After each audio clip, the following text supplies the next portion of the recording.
Hello everybody, welcome to my channel. I'm going to be showing you all the fun DIYs that you could be doing this Valentine's Day. A lot of these items were things that I had made back when I didn't have a whole lot of money and I was working with just what I had. I hope that this is something that you guys can get ideas and inspiration from, or also just if you're on a budget, knowing that the possibilities are not limited as long as you've got a few basic craft supplies and your little craft area, you can make a lot of these. But a lot of these things were things that I had seen on Pinterest, and I didn't have anything at the time to make it, so I would take whatever things I had, whether it was recycled materials or just leftover containers, and I tweaked and made the exact same thing. So if I can find the projects like from Pinterest that I saw, if I still have those saved, I'll have them in the pictures as I'm talking about each one, because a lot of these were inspired on Pinterest. But that's what's so fun about crafting, is you do not have to do what you see online. You just work with what you want, and as long as you're happy with your outcome, then that's all that matters. It doesn't really matter if it is the exact same thing. For some of the supplies for these projects, I will have in the description down below with affiliated links. Majority of the stuff I have will probably be recycled materials, so there's always a plus to that. But some of the things I used, just little bits of supplies that maybe you'll be able to have access to through my affiliated link. Affiliated means that I will make a small commission if you purchase through that link. It just helps me grow, and it helps me be able to provide these videos and the supplies in my videos for you guys. If you can do that, it'd be very helpful. Do not feel like you have to if you are not in the situation to do so. It just helps me, and if you're willing to give to me and want to help me, that is a great way to do so. Without further ado, I'll show you all the different projects. All right, well, this one's going to be kind of tricky because this is a banner, so it is extremely long. So getting this all in frame is going to be a little tricky. So I'll have a picture of this banner that I have here in full so you can get an idea of what I'm pointing at and showing at a better scale. But as you can see, it's basically just spells out love. And this is literally just paper. So I had some cardstock, and I had a lot of scraps from a book because I had a book project that I did. So you could easily take just an old book that you don't care for, or I think I got mine at the thrift store, so I just took something and had the leftover pages from it, but it just gives it kind of that book feel. And then I've got also just some scrap paper. I think it was just scraps that I had left over from something. I cut them into hearts to kind of create this love banner. I had some of this ribbon that definitely fell under the Valentine's vibes with the pink and the red, so I just tied those into bows. And this is twine just strung through, so with each thing I kind of folded the paper over, and I'm pretty sure I glued it or hot glued it, and I did that with each one, and then just did some construction paper. And I most likely either traced or sketched out these letters with pencil and then went in with Sharpie. So pretty basic, pretty simple. You could do this with any holiday or any occasion. If you wanted to do someone's name for someone's birthday or for their room, you will have to keep in mind, because it is paper, it is not something that will last forever. I can kind of tell that this is several years old. I don't know if you guys can see it on the camera, but this was construction paper, and I can kind of see that the glue that I used is slowly fading through the paper just from age. But for how old this is, I mean, I made this stuff, I believe, the year of 2020. So this stuff's held on pretty good, just being stored in my typical decor. So it's something that just comes together pretty nicely with just very basic paper. I mean, you probably from far away wouldn't even realize that that's what this is all made out of. So do not underestimate the power of paper. It's just all about your quality and how well you do it and how it looks. But it was pretty simple. And I think I just went with however big I wanted everything to be. I don't think I followed any specific size or measurements. So you can make this as big or as small as you want. And I think I just based the twine off of just how spaced out I wanted all my letters to be. So I think I tried to measure. I'm not very good at making everything exact. So they're probably not perfectly done. I think it was just eyeballing it. But easily just something you can tweak around and make it for any time of year. Here I have another garland. So it's I have it kind of curled around here just so we can see all of it. I'll show a picture of it displayed. This one's actually really large. I don't remember what I had designed this for specifically, or if I had anything in mind. I think this was the one I made when we moved into our house, so it hung above. Well, this one will hang above where our window is, right where the curtains and everything. It kind of goes over them because we have these red curtains. So this gives it like the pop of color. And to make this, it was really basic when it came to just assembling everything. I just took a wooden, and you can use paper or whatever. I'm pretty sure I used this to trace on some cardboard.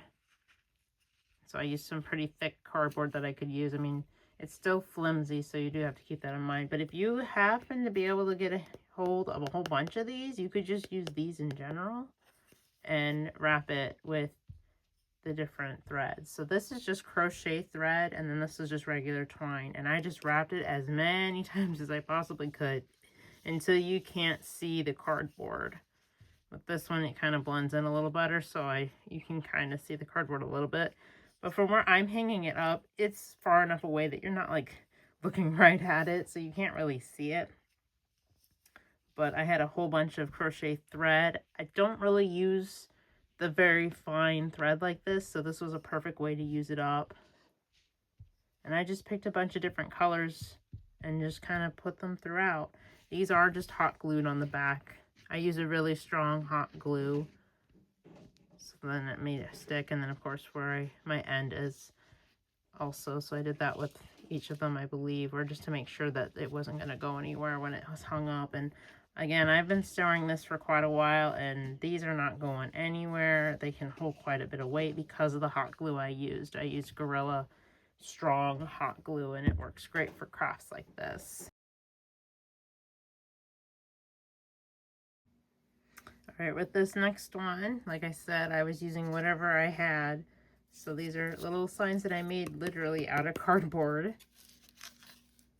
And I used I think I used about maybe 4 pieces. And if it had printing on it, I usually glued that towards the center where you wouldn't really see it. You can kind of tell that, but that's if you're looking. When it's set up on the shelf, you don't see it too bad. And then I just used, this looks like I used one of the flaps to the cardboard. So I had food boxes and stuff that I probably used these from. And then I took, because this was inspired by, I'm sure you've seen it, where people will make these wood signs and then they'll nail these nails into the wood, and then you take string or yarn or whatever, and then you do whatever image that you're doing. Like I said, I didn't have any of that available at the time, and so this is what I did have. I believe these are just the pin. I think these are the pins I used too. They're just like these, just like if you were to pin something together, but the tops are flat on the top, so they're kind of like mini nails to me. And I would just push them into the cardboard, and you just have to get it through the first layer. So what I did, because I'm sure how do you get a perfect X or perfect O or a heart? These are the stencils I used, guys. I made my own and just traced, and I think I even took, the pins and did them right around it as I was putting them in. They kind of mess up on some of these. You can kind of tell where I didn't quite get them just right. So you can easily put this together. Hot glue again, used my good sturdy hot glue, and these have been holding on literally for 5 years. So I'm very impressed with that, considering I live in a very moist environment, and I was not sure how long these were going to last down the road, and here they are. So maybe one day I'll actually get some wood now. But at the time, I didn't have a lot of things available to me. So this is just yarn and cardboard and pins, guys, and some hot glue. I did love how this came out with the multicolored yarn that I used. I think it just added a different touch too. This one's a pretty simple one. I literally just took just a wooden dowel. I had some that were already just like this. And I believe I took, because I had a bunch of floral wire left over from when I got married. So I think that's what I took. And then I just wrapped the twine as tightly, I believe, as I could all the way. I don't know if I glued it at all. Maybe down to this point I did. But this is a very fun decor that I like to put. Like, I usually do my fake flowers. So I'll have a bunch of different colors with pinks and, you know, all the different colors for Valentine's Day. And then this is just a fun way to stick that in there and make a really nice pop to just a thing of flowers to make it seem a little more Valentine's-y. So a very simple way, but just something that adds a lot more to a bouquet of flowers. And I really liked how that turned out.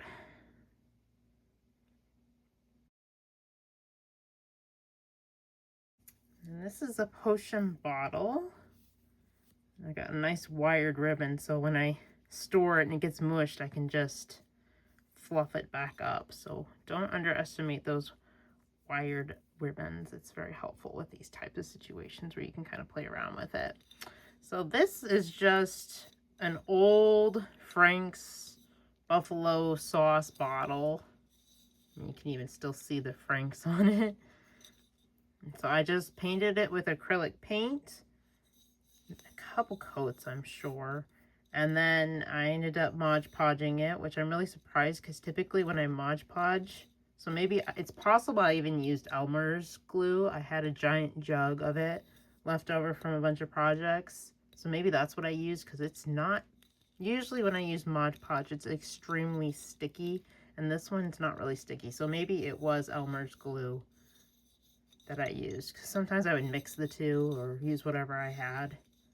And then I went over with hot glue, so I did this with a hot glue gun very carefully, and then went in with a paintbrush and just painted over each letter to kind of give it this popped effect.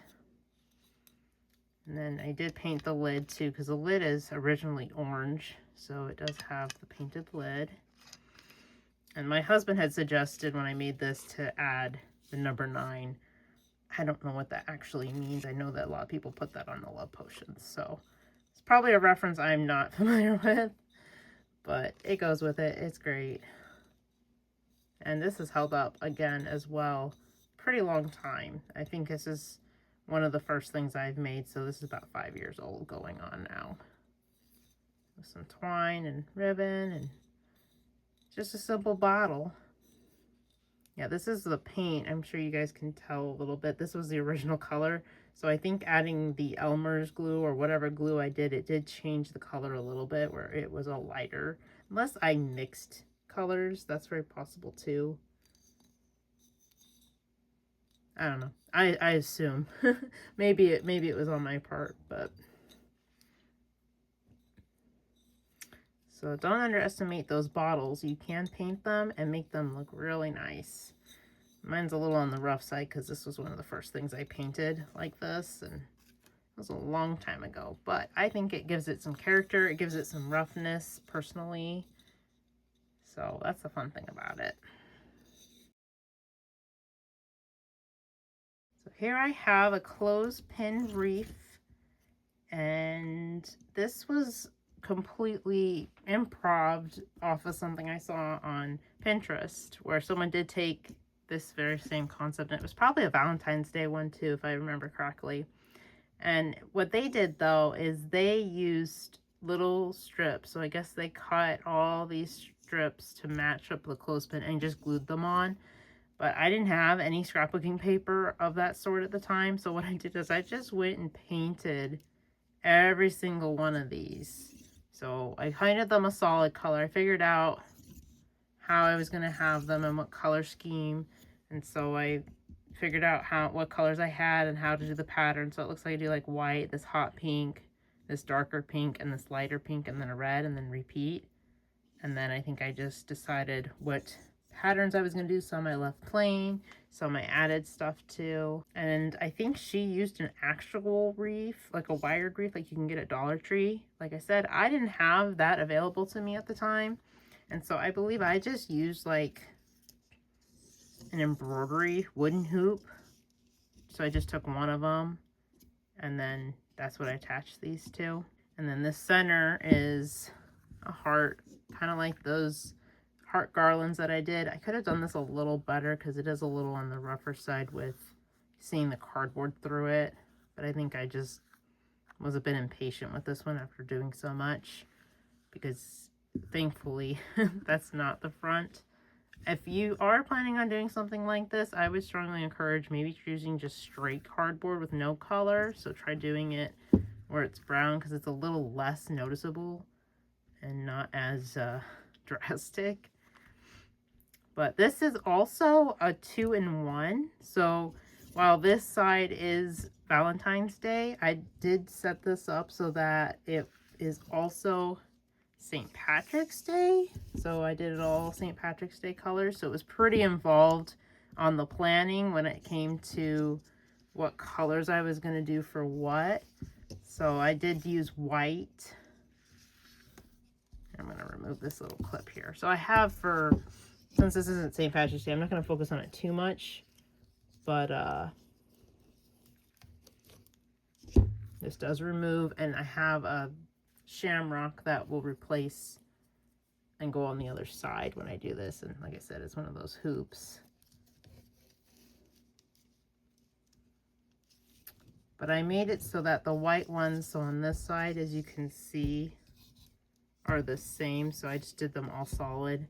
But then with these other ones, I had to be kind of selective on trying to be careful with my colors and how everything appeared. So it's pretty involved where like I painted so that if it was this way, you could see the green, but if it was this way, you could see the red, just so that it looked nice from the side if you happen to see it from the side. And then I designed the ribbon back here so that depending on whichever month I am, all I have to do is kind of fiddle with this one gets messed with, because this is where the one I always use to attach my heart and my shamrock. But then this is also where I can maneuver in between and move my ribbon depending on which direction it's hanging. So there was a little bit of planning on that part. So if you're trying to do something sort of like what I did, you might have to keep that in consideration. But if you do it with the wreaths from Dollar Tree, I think there's a little more wiggle room on how you can hang it, because it usually has multiple layers on the wreath, where I think you can easily add a hang with just putting it on a nail or something.